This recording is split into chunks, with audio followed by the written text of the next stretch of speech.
Hello, Father Yoda. Hello, Bundy. Yes, thank you. Welcome to my church. Father, I've come here to confess my sins. Yes. You see, I'm facing Orlando this week in a very important game. Excuse. I'm sorry? This pre-round 2, yes. Oh, yeah. This is pre-round 2, so, he wouldn't be around otherwise. Of course. But it's going to be very hard for me, but I have to, I have to hold myself together and I have to try to win this week. No. Do. Or do not. There is no try, only do. I appreciate that, but I don't need empty platitudes. I don't need empty phrases. I need guidance. I need guidance. Okay. Sin in me. Sin, please. Tell. Okay. I don't know how to say this, Father. I need Andy to win. Come. Come.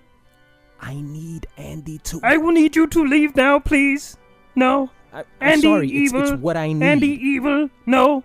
So you're just going to tell me to go? Please, child. So that's it. You just Please, child. I know he's evil. That's why I'm here. Get the fuck All right. out. Fine. Leave. This is your Week 12 recap. We're here. Yes, we finally arrived. 12 weeks gone, and this is now Week 13. And I like this. I like this for several reasons, because every time the season gets to this point, you guys feel about fantasy the way I feel about fantasy draft night. Everything is vital. Everything is important. Every point counts. So it's nice for you to get up to speed, And it feels good for me to be condescending towards you. I totally acknowledge that I'm being condescending. Oh, wait a minute. I have a phone call. Yes, hello. Dude, what's up? Yeah. I'm just doing the recap now. What's up? I went over there. I told him that I needed him to win. I didn't say. Wait, no. I didn't say want. I didn't say. I know you don't like Andy. Yes. Right. I know. No, I would never say want. All right, Belt. I would never say want. Believe me. Wait, you want to kill? You want to kill Andy? Why would you say that? Why? Go on. Yeah. That would be a pretty good. That's a good way to sort of cover it up. Let me call you back. Okay. Ignore that. Ignore that, guys. That wasn't a real phone call. Andy, you're okay. You're safe, officer. We're okay. As I said, this is Week 12, and it's great that we have this moment here. We have teams that are already in the playoffs. We have teams that are fighting to be in the playoffs. So what do you say we get started? The teams that are basically already in the playoffs are as follows. You already know. Orlando with a record of 9-3 is in. Joe with a record of 9-3 is in. And Hensel with a record of 7-5 is in. Now, mathematically, due to scoring, technically, Paul isn't in the playoffs. But it's going to be pretty difficult to get Paul out of the playoffs with a record of 6-6. And everybody who's still eligible is 5-7, with exception to Eric, because I got him the fuck out of here. It's very difficult to take Paul out of the playoff equation. So these are the 4 teams that are in the playoffs. And now that you have knowledge of that, let's get into the top scorers. Let's get into the division leaders. At top of the Thundercat division, we have Hensel with a record of 7-5. We have Paul at 6-6, and at 5-7, we have Dad Bod, Child Please, and Team Bundy. On the other side, we have Orlando at top of the division at 9-3. Joe at 9-3. Naida Kali and Jego Papa at 5-7, and as I said, Eric is now eliminated with a record of 4-8. The top scorers in the league are as follows. The top 5 scorers in the league: Jay with 1241. At a tie at second is Ed and Dro, which is gonna make this very interesting, and I'll get to that in a second. Orlando with 1190. Joe with 1157, and Paul with 1153. As I said, I mean, Paul has 1153, and me, for example, I have 1078. Andy has 1057. So it's going to be very difficult for those, when the bottom is so distant, it's very hard to push Paul out of the equation. So this is what I love. I love that the next few words that I'm about to say mean absolutely nothing. And this is why I build Paul up. This is why I build him up, and he's probably totally unaware of this. But you are going to make the playoffs, Paul. And I love to admit that at week 13 because I love that it's there's speculation. There's speculation as to whether you would have made it or not, because I've created that fucking speculation. And yes, you have been granted access to the playoffs. You are in, but then again, that means nothing. You can just ask Orlando. Even Yoda knows. Even Yoda knows what Orlando does. So, as I said, those 4 teams are at the top. Now, I'm not going to make this very complicated.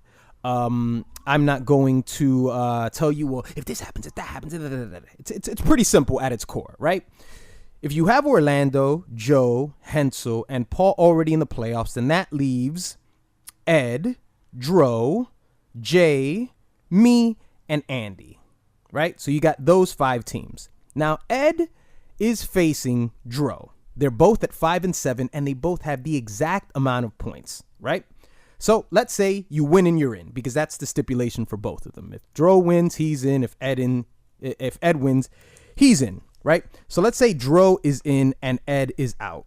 I know somewhere in Ed's delusional mind, that's very hurtful that I, even in this hypothetical situation, I've ousted him out of the playoffs. So Dro is the 5th team in the playoffs, and that leaves just one more slot. This is what I need, and this is really the only important thing that's happening this week. 2 matchups. It's me versus Orlando and Jay versus Andy.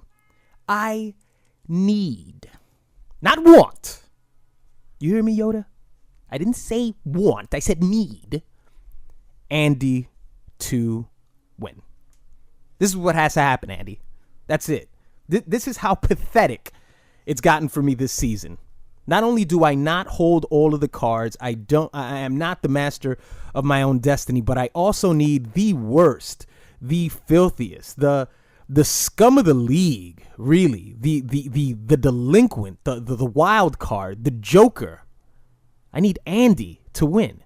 Because Andy's an enigma, Andy's made the playoffs, I think, 2 times over the past 5 years. Obviously lost both. And post any stats that we've ever been able to look up but before 2010, Andy had made the playoffs. I think one time, I think he had been the first person that lost in that championship to Pedro. So he's made the playoffs about 3 to 4 times. I mean, the championship. And he hasn't won once. And Andy's always an enigma because he ends normally in the middle of every season. He's always like 5th, 6th, 7th. That's normally his bracket where he tends to finish. So Andy's an enigma. He's a wild card. So you don't know what's going to happen this week. But it's pretty pathetic that I need Andy to win. I need Andy to pretty much get me there. And that's pretty sad in and of itself. If Jay wins, of course, then that's it. Jay's in the playoffs, right? With Andy, and this is where points are very crucial, by the way. Points are very crucial for this Weezin. If Weezin, what am I, fucking Elmer Fudd? If you look at week 9, for example, right? You look at week 9 where Andy faced Eric, and Andy chose to, at this point, I'm sorry, not week 8. I'm sorry. That's the one that I want to look up. Where Andy lost to Pedro 137 to 116. For whatever reason, Andy had elected at that point to put Aaron Rodgers back in his team. As I said, the best thing that Andy could have done was drop Aaron Rodgers. Just send him off somewhere. Just don't keep him on. It's too distracting. It's just way too fucking distracting to choose Jared Goff over him and just keep him on your bench. And this is where points hurt you, because there's only 21 points separating Andy from me, right? Now, Andy would have made that margin a lot closer Except in week 8, for example, Jared Goff scores 25 points on his bench and Aaron Rodgers only amasses 15 points. And then after that, in week 10, Andy again chose to start Aaron Rodgers over Jared Goff, and Jared Goff scores 20 and Aaron Rodgers scores 17. So that's already a difference of 13 points just because you want to be cute. That's out of cuteness. In my opinion, when you want to be cute and you want to try to play the whole fucking matchups, I'm this big fucking genius, you think you're fucking Andy Reid, and you want to move around pieces like I know who's going to outdo who, and 13 points has already been the difference, which means nothing in the grand scale of things. But now Andy has opened up that margin. Andy doesn't really outscore me many weeks. Obviously, he beat me a couple weeks ago by 20, but most weeks Andy and I are pretty much in the same vicinity as far as scoring. So the fact that Andy not only has to win, this of course if I beat Orlando, because obviously I will. I have very good matchups, and I think O knows that. That's just not me just like talking shit. Like I have really good matchups and the projections suggest it. So it's going to be a pretty tough matchup for Orlando. So obviously me winning, Andy has to not only win, but he has to outscore me by 22 points. That's when scoring is very, very pivotal. It's very, very important that you don't fuck shit up. I mean, if you lose points by other reasons, then that's fine. But out of your own choices to put in a quarterback, just lock in a fucking quarterback. I don't know how many times I have to say it. Just lock someone in, choose the guy, and play him every week or drop him. Obviously, you saw what I did to Carson Wentz after I got Wentzed. I dropped him. I will no longer be playing Carson Wentz. We've broken up much like Andre Johnson and I broke up, and Anquan Boldin and I broke up. I've broken up with Carson Wentz. It's official, you know, in case I didn't make it obvious enough when I dropped him. But that's pretty much the situation. The only situation here that matters are those two matchups. You only have me versus Orlando. If Orlando wins, then obviously, depending on what happens between Joe and Andy at that point, we will see who wins the division. Orlando obviously has the leg up on Joe because he has more points. Now, this is basically the reason why I've sort of been trolling Orlando. Because Orlando may not realize this, but if I get exactly what I want, then I will be facing Orlando next week in the playoffs.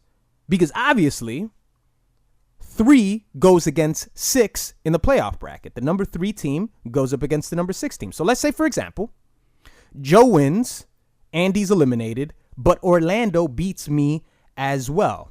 I'm sorry. I beat Orlando and I'm in the playoffs. So that would make me the 6th seed, and that makes Orlando the 3rd seed. Because if some of you aren't aware of this, and I can imagine that there's probably like 4 of you that aren't aware of this, you know, like fucking Dro, who didn't even know who he was facing a couple weeks ago. I think he told Andy that he got lucky or something. He thought he lost to Andy, and he lost to Hensel. And then you have Ed, who I have to air out Ed for a second. Don't let any of this distract you from the fact that 2 weeks ago, Ed had Marvin Jones on IR, and this was like announced an hour before kickoff. Now, I know because I look at your teams just to see who's made adjustments right before the games. Obviously, I'm home. It's a Sunday. Who gives a shit, right? So I'm taking a look at teams, and I noticed that it was an hour before kickoff, and Marvin Jones was on IR. He was out for the week, and then obviously later on in the week, it was announced that he was on IR. But I was just sitting there like, okay, is Ed going to update it? Is Ed going to update it? 1 o'clock passes, and he doesn't. So I knew at that point that Ed, this was basically the child please equation, right? Ed had given up on his team. He had given up on his team totally, and then because his team had such a good run in the first 3 o'clock, the 1 o'clock games, I'm sorry, Ed then made an adjustment and threw in, what's the name of that fucking wide receiver for, I'm sorry, I'll find him right now. Ed threw in Nelson Aguilar for the 4 o'clock games for the for the Philadelphia Eagles. Like, he threw it in, I guess, because his team started scoring, and then he was like, "Oh wait, I'm still in this." So don't let this distract you from the fact that Ed not only gave up on his team showed him like, "Hey, we're still in it." So that lets you know Ed's managerial mind. And number two, Ed doesn't even know what the fuck is going on. I think a couple weeks ago he asked, "Hey, if I win, what does this mean?" And Pedro and Ed are facing each other, and they deserve each other in certain ways. They deserve each other because, as I've always sort of analogized this, is they're essentially the girl in the Super Bowl party when we do the boxes. They're the girl that's in the fucking kitchen that's not watching the game, and she only knows she won because we told her that she won. If we hadn't told her shit, we would have just kept her money and split it amongst ourselves. She wouldn't know anything. So she's just like a victim of circumstance. She just falls into a victory as opposed to strategically actually winning. So I would liken both those cocksuckers to that kind of a female. Child, please. So okay. So what you have here is, as far as the playoffs, you always have the two division winners, right? That's 1 and 2. And then from that point on, you have the best 4 records.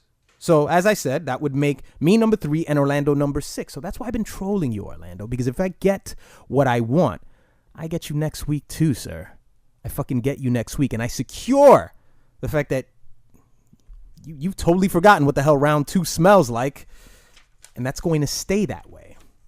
So let's take a look at these week 12 scores. You had Team Bundy defeating and eliminating Ewok Rape 68-93. You had Jego Papa losing to Child Please 122-85. Nida Khalid losing to Thanks-Killing 115-91. Thanks-Killing walks away with the highest point total of the week.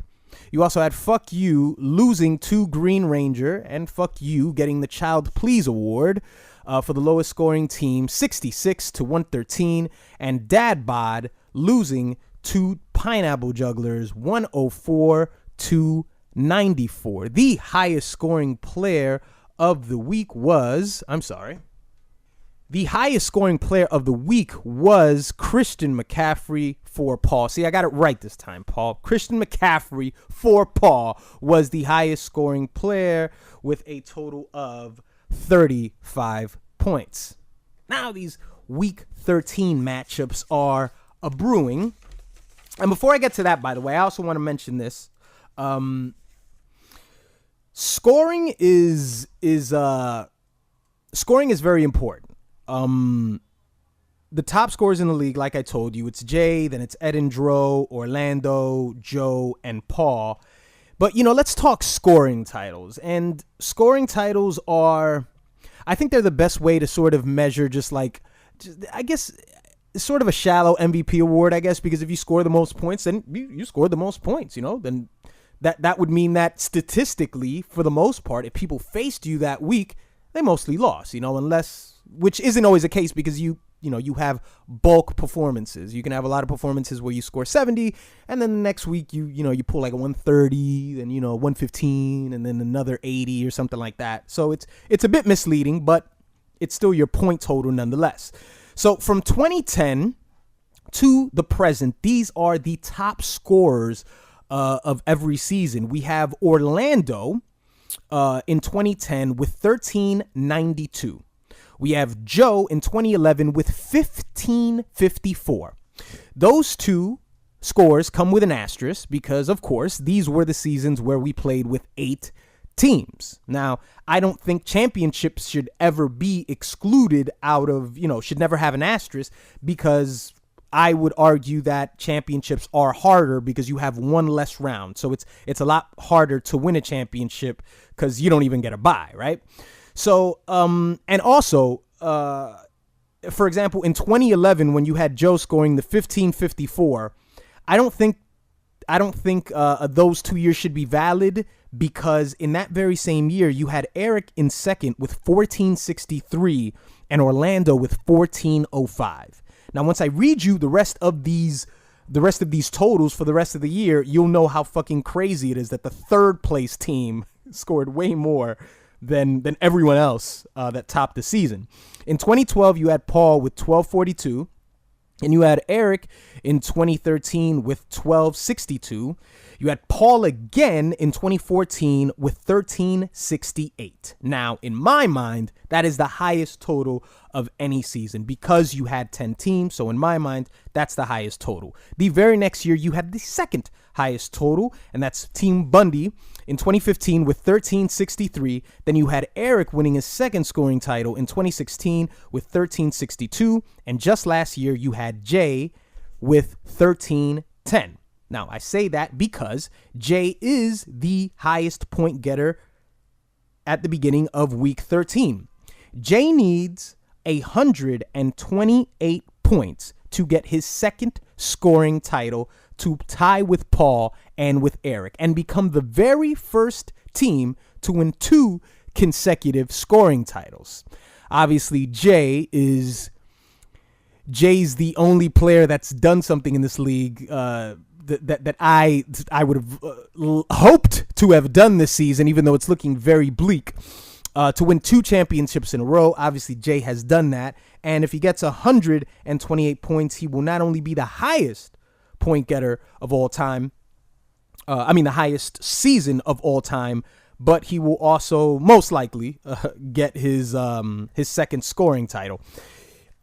So very important. And, I proposed the whole jersey thing. Nobody fucking, paid attention to it. So go fuck yourselves. I'm not getting anybody a fucking jersey unless the rest of you guys fucking throw the money in for it. So listen, guys, this is the granddaddy. This is week 13. We have to put everything into perspective. I don't want you to lose sight of what I told you last week when I told you that total wins also factors into this. It's not just playoff wins and championships. It's everything. It's everything. And last week was a playoff for me. That was a playoff. That was an elimination game. Had I lost that game, I'd be done. This would be a completely different recap. And of course, the beauty of the recap is this.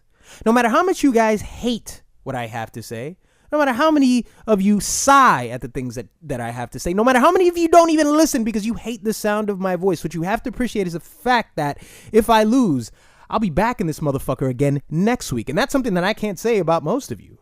Most of you, it takes you to be at top of a division. It takes you guys to have a really good week for any of you to say anything, let alone, fucking record something when you're in the toilet of the league. So I want you guys to pay attention to that because I like losing. I like losing because I know losing it's a part of it all, because I'm not going to forget this loss right now. I'm not going to forget this loss. I'm not going to forget the fact that I have 5 wins right now, and I have to beat Orlando and depend on Andy winning in order to get into the playoffs. That's already a loss in my mind, but I have to do what I have to do. But just remember that. Just remember that next week I still come back. I come back next week and I come fucking put my dick in your asses once again. Okay? But until then, what I can do is I can play spoiler. I have no control over what Andy does. I would hope that Andy defeats Jay. But all I can really do is just beat Orlando and play spoiler and assure that Orlando does what Orlando is designed to do. So, as always, may your quarterbacks get hurt before they leave the locker room. May your running backs pull their hamstrings, and may your wide receivers get. I'm sorry. Dude, I was just about to sign off and do the. Oh, you want to seriously talk about this? You bought a gun. Okay. All right. I'll call you back. And may your wide receivers get arrested for marijuana possession. Go fuck yourselves.